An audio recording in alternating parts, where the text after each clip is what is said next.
Hello అండి, మావి చిగురు స్టోరీస్ ఛానల్కి స్వాగతం. ఈరోజు రంగినేని సత్యనారాయణ రాజు గారు రచించిన గుండు నొప్పి ఈ కథని వినిపిస్తాను. కథ నచ్చితే లైక్ చేయటం మర్చిపోకండి. మీకెలా అనిపించిందో కామెంట్ చేయండి. ఇక కథ మొదలు పెడదాం. ఎక్కడ్రా చెక్కిస్తా, గుడ్లకమ్మ వాగులాగా గుండు మంచి నిగనిగలాడుతుంది. ఏది ఇలారా చూద్దాం.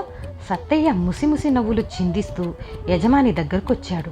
యజమాని పెంటయ్య తనివి తీరా గుండును తడిమి చూసి, భేషుగ్గా ఉందిరా అబ్బి అంటూ సర్టిఫికెట్ ఇచ్చేస్తూ ఊరుకోకుండా ఓ మొట్టికాయ కూడా కానుగ్గా అందించాడు.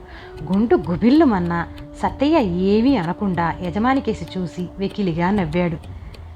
ఎక్కడిచ్చావురా ముక్కు? పెంటయ్య ప్రశ్నించాడు. ఆ మొట్టికాయ మంట ఇంకా తగ్గల. ఓవైపు నెత్తిపై చేత్తో రుద్దుకుంటూనే సిన తిరుపతి అంటూ నోరు విప్పాడు సత్తయ్య. ఈ 2 రోజుల్లోనే నువ్వు ఏలూరెళ్ళి చేసిన పని ఇదిరా. సరే కానీ ఓ టోపీ కొనుక్కోలేకపోయా? కొన్నానండి. కొన్నావా? అసలు దానికోసమే నువ్వు గుండు గీయించుకొని ఉంటావు, మరి పెట్టుకోలేదేమిటి? మీ దగ్గర బాగుండదు కదా అండి, సత్తయ్య సిగ్గుపడుతూ అన్నాడు. ఓరి భడవా అంటూ దగ్గరికి పిలిచి మరో ముట్టికాయ తగిలించాడు. నున్నగా ఉన్న ఆ గుండును చూసే కొద్దీ ఎందుకో పెంటయ్యకి రెచ్చిపోవాలనిపిస్తుంది. ఇంతలో వీధిలో నుంచి పల్లీల కేక వినిపించింది. పెంటయ్యకి పల్లీలంటే పరమ ప్రాణం. వేపించిన ఆ కాయల్ని కొట్టి ఒక్కో గింజ నోట్లో వేసుకుంటుంటే అతనికి భలే రౌజుగా ఉంటుంది. ఆ పల్లీల్ని పిలవరా. సత్తయ్య ఆ పల్లీల కుర్రవాణ్ణి తీసుకొచ్చాడు. ఎలా ఇస్తున్నావు? ఏదో చూపించి, దండ అయితే 2 రూపాయలండి అన్నాడు ఆ కుర్రాడు. పెంటయ్య బేరమాడాడు. కుర్రాడు కిట్టదన్నాడు. సరే 3 రూపాయల కాయలివ్వు, సమయానికి మా సత్తయ్య కూడా సిద్ధంగా ఉన్నాడు అన్నాడు పెంటయ్య.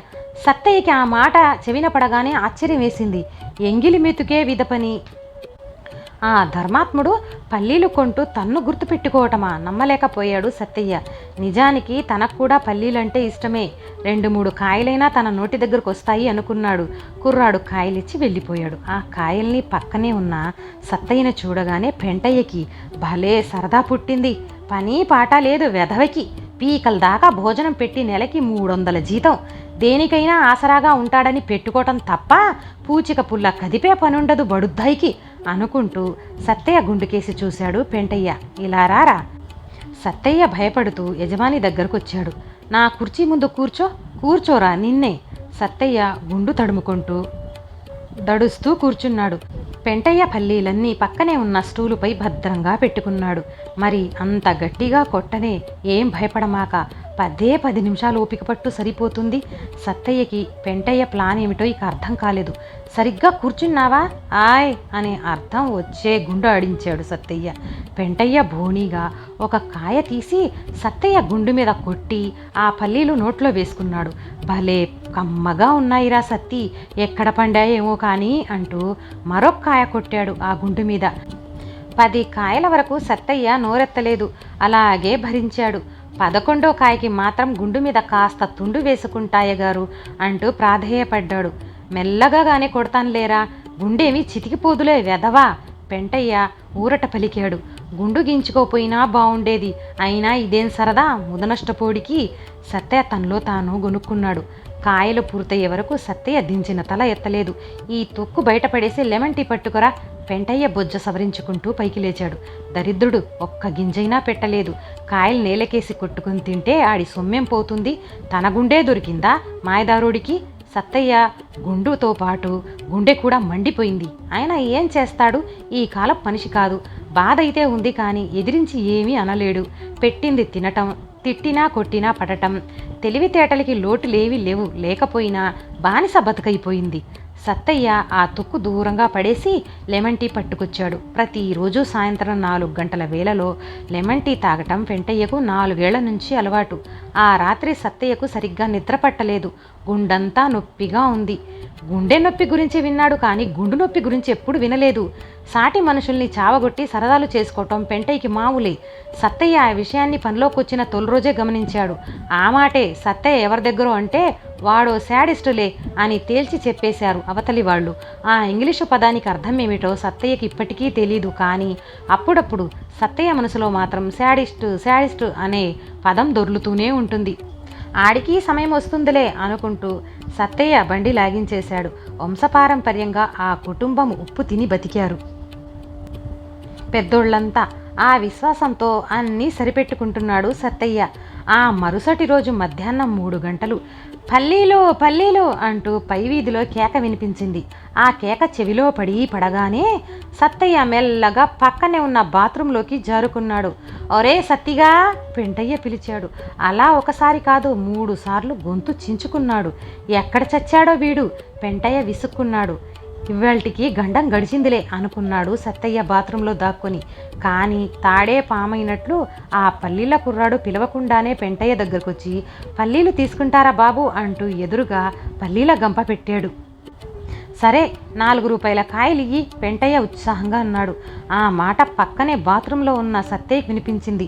నిన్న 3, ఇవాళ 4. అయ్య బాబోయ్, పల్లీల మీద ప్రేమో తన గుండు మీద ప్రేమో. సత్తయ్య దెబ్బతో దిగాలు పడిపోయాడు. పెంటయ్య ఆ పల్లీల్ని ఒక్కటి తినకుండా అన్నీ అలాగే ఉంచేశాడు. ఏరా, ఎక్కడ తగలడ్డావు? ఈసారి చెట్టు చేమ అదిరేలాగా పెంటయ్య అరిచాడు. వస్తున్నానయ్యా, అలా బాత్రూంలోకి వెళ్ళాను. నసుగుతూ ఎదురుపడ్డాడు సత్తయ్య.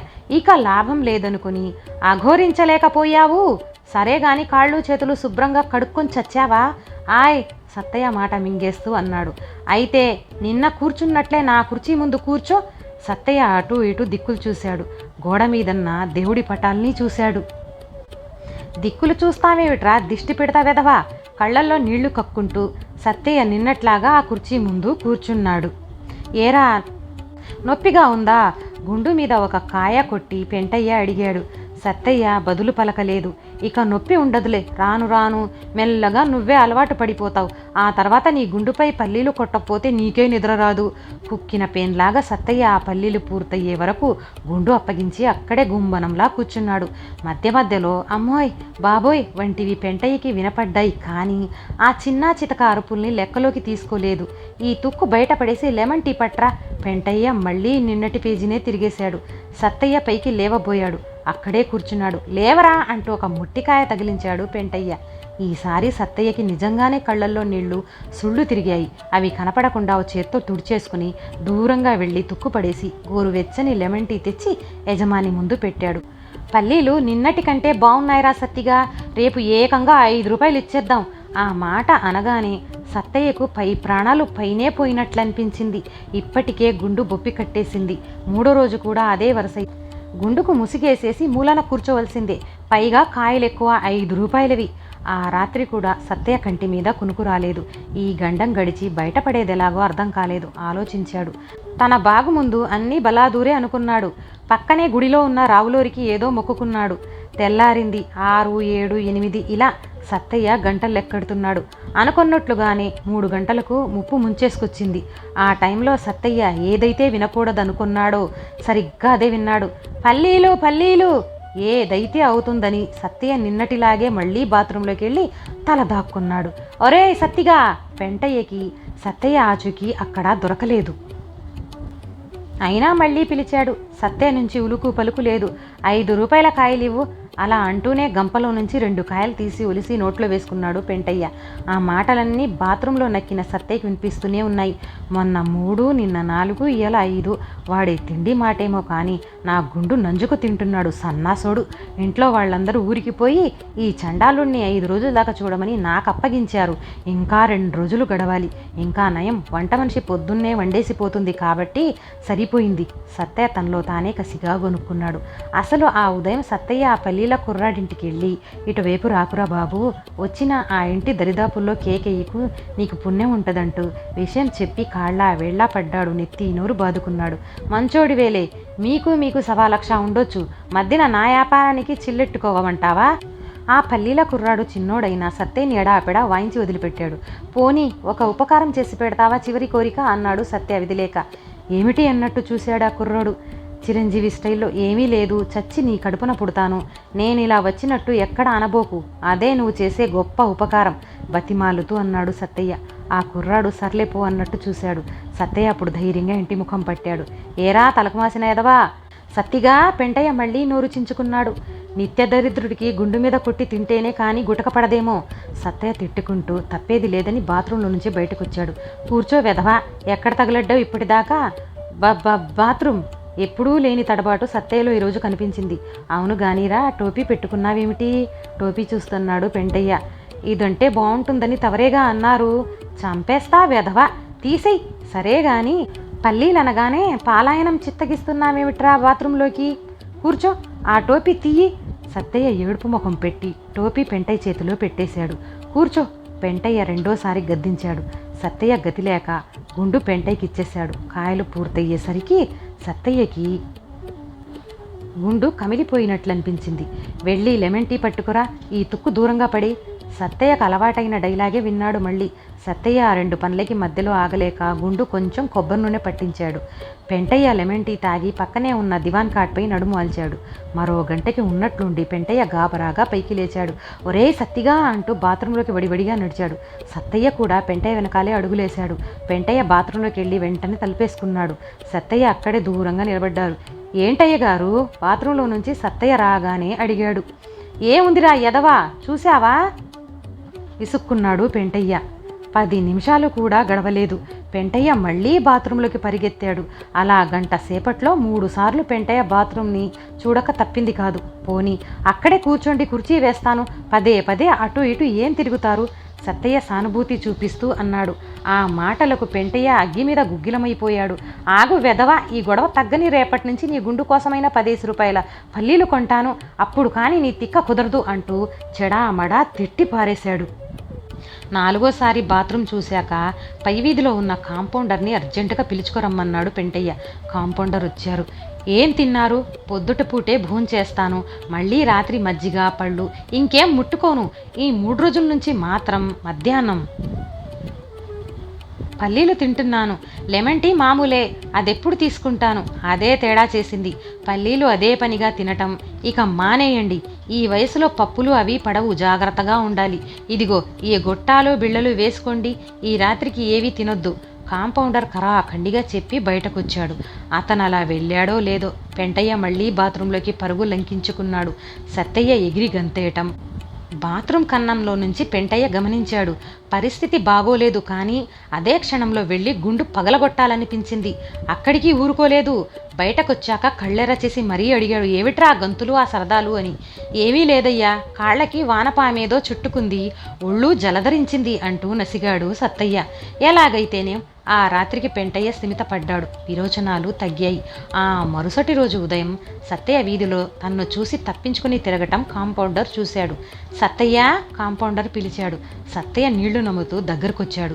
విరోచనాలవటానికి మందు అడిగింది నీకా మందుకా ప్రశ్నించాడు. సత్తయ్య ఆ మాటతో బిక్క ముఖం వేశాడు. మొత్తం మీద లెమన్ టీలో కలిపేసి ఇచ్చాడన్నమాట. పాపం, నువ్వు మాత్రం ఏం చేస్తావులే. నిన్న చూశా నీ పరిస్థితి. మీ పెంటయ్య గారి సరదా, ఎలక్కి ప్రాణ సంకటం, పిల్లికి చెలగాటం ఊరట పలికాడు. ఇక ఒకసారి ఇలా రండి. సత్తయ్య కాంపౌండర్ని పక్కకి పిలిచాడు, 2 చేతులు జోడించి. సత్తయ్యతో పాటు అక్కడే ఉన్న గుళ్ళోకి 2 అడుగులేశాడు కాంపౌండర్. సత్తయ్య ఒక్కసారిగా మీరే దిక్కన్నట్టుగా కాళ్ళ మీద పడ్డాడు. కాంపౌండర్కి విషయం అర్థమైపోయింది. సర్లే, ఈ విషయం ఎక్కడా పొక్కదులే. కాంపౌండర్ సత్తయ్య భుజం తట్టి హామీ ఇచ్చి వెళ్ళిపోయాడు. మొత్తం మీద గండం గడిచి గుట్టుగా గట్టెక్కినందుకు ముచ్చటగా 3 సార్లు గుళ్ళో గంట మురోగించాడు సత్తయ్య. చేత్తో కాదు, గుండుతో. అదే అతని మొక్కు.